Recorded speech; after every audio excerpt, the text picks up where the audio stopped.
Davi e do Golias. Olha o tamanho de Golias. Tamanho, né? Entre aspas.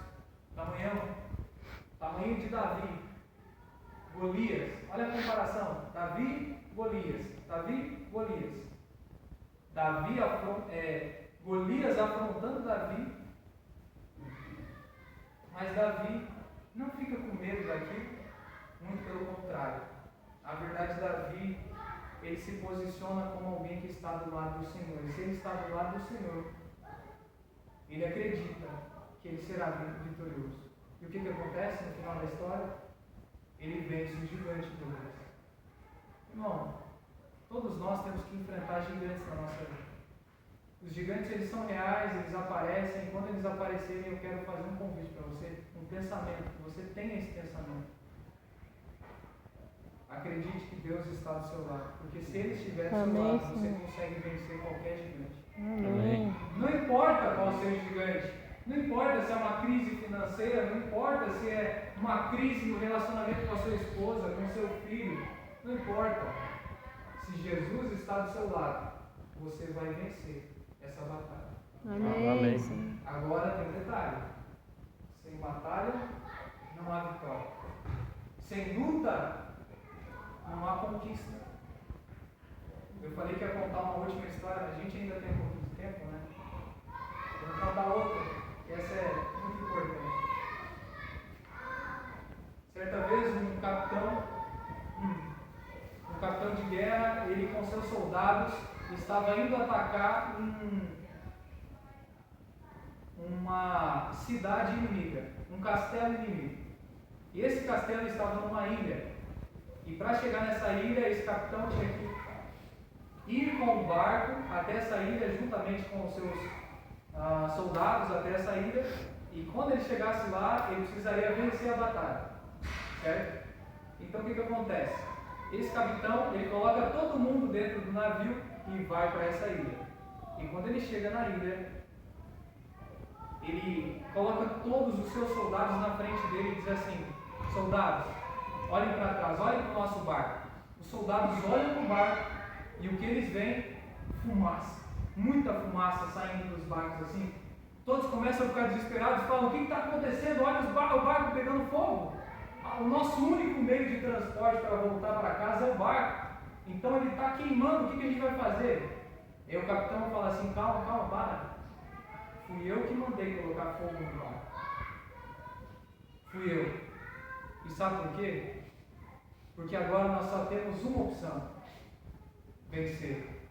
Se nós não vencermos essa batalha contra os nossos inimigos, nós seremos completamente destruídos. Não tem para onde fugir. Não tem escapatória. Não tem barco, não tem meio de transporte para voltar para casa. Sabe? Esse exército aniquilou os seus inimigos. E depois, naquela ilha mesmo, eles conquistaram, construíram outro barco e conseguiram voltar para o seu lar. Essa é a jornada do cristão aqui na terra. Muitas vezes você vai ter que deixar coisas para trás completamente. Você vai ter que abandonar suas raízes em algum lugar. E abandonar raízes nem sempre é fácil. Você vai pensar: mas é o meu único meio. E se acontecer alguma coisa? E se acontecer? As preocupações vão vir na sua cabeça. E quando as preocupações vierem na sua cabeça, você precisa lembrar o seguinte: se Jesus está ao meu lado, eu sempre serei o vencedor. Amém. Eu sempre serei Amém. o vencedor. O que falta hoje, irmãos, não são planos de combate para a igreja avançar. Não são planos, estratégias mais eficientes de evangelismo. Não são. Sabe o que é mais importante hoje? Pessoas dispostas a sacrificar tudo que elas têm na vida delas. Até mesmo a vida delas. Por Cristo. Pela missão. Pelo evangelismo. Esse é o único obstáculo para que Jesus ainda não volte. Pessoas fracas demais. Pessoas que não se comprometem sem ter para onde voltar. Tem um ditado na arte da guerra, na suprema arte da guerra, que fala que um homem que não tem escapatória, que está encurralado, ele ele vale por 10 em força.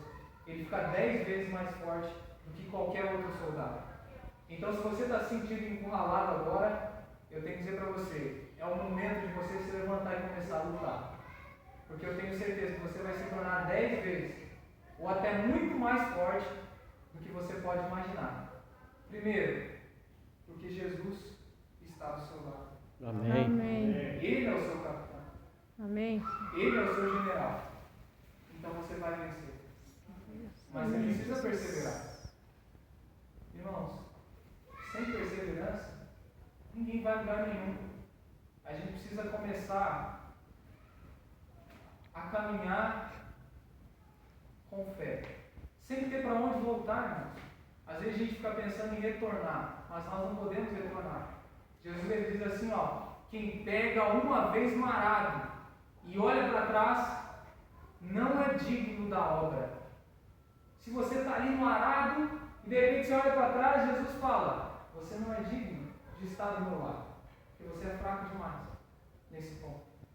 A única força necessária que Deus pede para nós não é capacidade, não é inteligência superior, não. A única coisa que Ele te pede é que você sacrifique tudo que Ele pedir para você sacrificar. Se Ele te pedir a sua casa, sacrifique a sua casa. Se Ele pedir o seu dízimo, a sua oferta, sacrifique, dê o seu dízimo, a sua oferta. Se Ele pedir para você algo que parece louco, dê. Porque se você dá o que é louco, Deus vai te dar algo em troca que é muito mais louco, a salvação e a vida eterna, gente. Quem diria que eu e você seríamos aptos para a salvação e a vida eterna? Olha que coisa louca! Como é que um Deus olha para mim e para você, que somos pecadores, e diz assim, você é digno da salvação e da vida eterna. Agora você pode morar no céu comigo. Que loucura, gente!